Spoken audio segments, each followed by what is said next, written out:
Okay, we're going to look at finding the derivative of an inverse function. And to do this, we're going to start with the example where f of x is equal to 3x plus 2.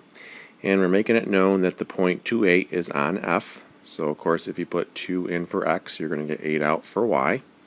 We are interested in finding the derivative of f inverse of 8. So notice the notation here with how we write it. And by the way, it could also be written in this manner. F inverse, and then our derivative symbol, and then 8 like that. Alright, so that would be another way of expressing that. So I've sketched here down below a graph of f of x. So here's our 3x plus 2. And notice that the slope is a constant 3. So in other words, the derivative is 3. And so what we want to find is f inverse's derivative at 8. So to do that, let's start by first finding an equation for f inverse. So if we were to do that, recall we need to switch x with y, and then from there we need to solve for y.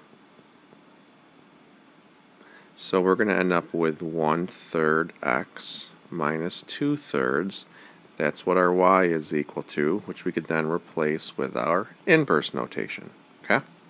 From there, if we wanted to graph that line, notice how the slope here, since it is a line, the slope is 1/3.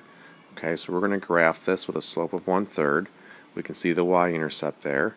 And also keep in mind that if 2, 8 is on f, we know that 8, 2 is going to be on f inverse. So let's go ahead and sketch f inverse. So there's our graph. A reminder that f and f inverse are reflections over this line y equals x. Okay, so if we were to answer this question here, it wants us to find the derivative of f inverse at the point 8, 2. So that's this point right here. We're looking for, really, since it's a derivative, we're looking for the slope of the tangent line. Well, we can see that is going to be 1/3. Now, that 1/3, understand, if we're trying to find the derivative here at 8, it's equal to 1/3. Well, that 1/3 is really 1 over, well, that 3 is the derivative of the original function f with the 2 plugged into it, right? That really gave us our 1/3. So notice how these numbers here correspond to the values that we saw in the problem. So if 2, 8 is on one, 8, 2 is on the other. Okay, so let's generalize a little bit more. So really what we're seeing here is that the derivatives are reciprocals, right? You have 3 and 1/3. Okay, not opposite reciprocals. We're not changing signs. So here is an important formula to memorize. So the derivative of the inverse, which is what we were trying to find here in this problem, okay, recall that this was really our 8, okay? That was equal to 1 over f prime of, now this whole piece was 2, okay? F inverse of 8, that's really asking for what is the value that goes with 8. Well, that was 2, okay? So this is really generalizing what we set up above in this section here. Okay, so the bottom line is to find the derivative of the inverse. It's going to be 1 over the derivative of the original function, and then what you're plugging into it is the value that goes with the x value of interest you're trying to find. So if you're trying to find f inverse's derivative at 8, this would have to be a 2 because it stems from the fact that 2, 8 was on f, and then therefore 8, 2 is on f inverse.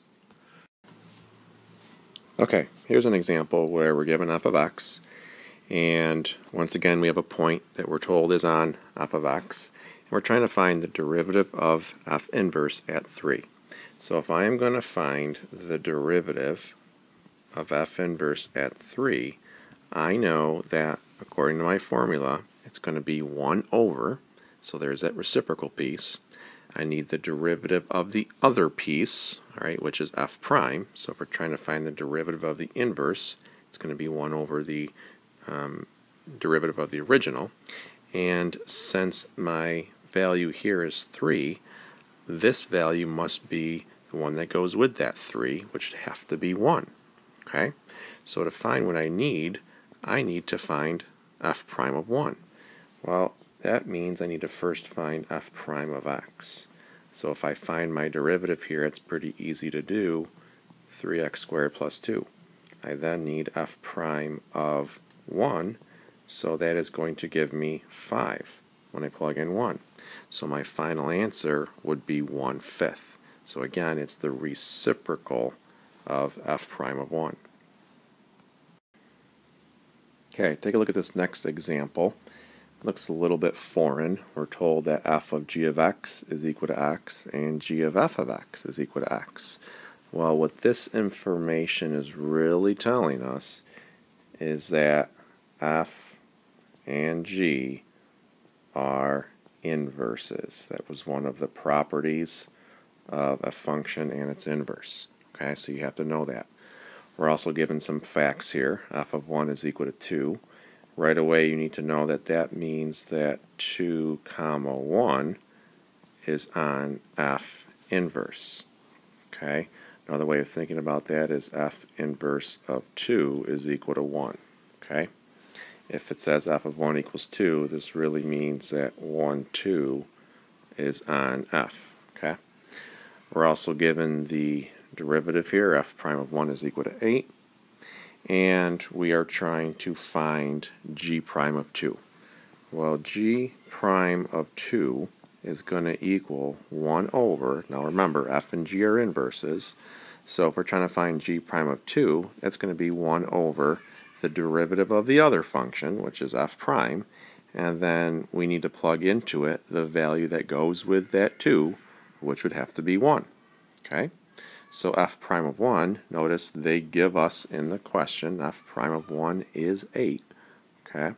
So that means it's just going to be 1 over 8. Okay? So this piece of information where they tell us f of 1 is equal to 2, it's helpful in that we can see that 2, 1 is on the inverse, or f inverse of 2 is 1. That's just letting you know that these two go together. Okay? Okay, in our last example here, we're given a function for f of x, and we're told that h and f are inverses of one another, and we're looking to find h prime of negative 1. So we know this is going to be 1 over f prime of some number. Well, notice it's not as clear what that number is that goes with it. Okay? Well, we have to understand that this negative 1, all right, this negative 1 piece equals an x value on h. And so that also means that it is going to be a y value on f. So to get the value we need over here, we need to set our f of x equation equal to negative 1. So again, this negative 1 is a y value on f. So I'm going to put negative 1 in for y and set it equal to x. Now, we need to solve this equation. You're allowed to use a calculator to do it. So, and let's assume that we're only interested in integer values. Let's suppose we had information that told us that. Because you'll see that when you solve this, there's some non-integer values. So when you solve this equation, okay, you're going to get x equals 1. And I suggest you solve graphically. You want to use the intersect button, okay, under second calc. So you get x equals 1. So what that really tells us is that negative 1, 1 is on h, and we know that if that's the case, 1, negative 1 is on f. Okay? So again, the negative 1 was a y value on f, so we set f equal to negative 1, and we solved, and we got positive 1. So that means the positive 1 is the value that goes with that negative 1. So from there, if we're going to finish this, we need f prime of 1. Well, we need to first get f prime of x. Well, that's pretty easy to do. It's going to be 6x squared minus 3. And then f prime of 1, we just need to drop a 1 in for x. That's going to give us 3. So I'm going to substitute that in, and my final answer is 1 over 3.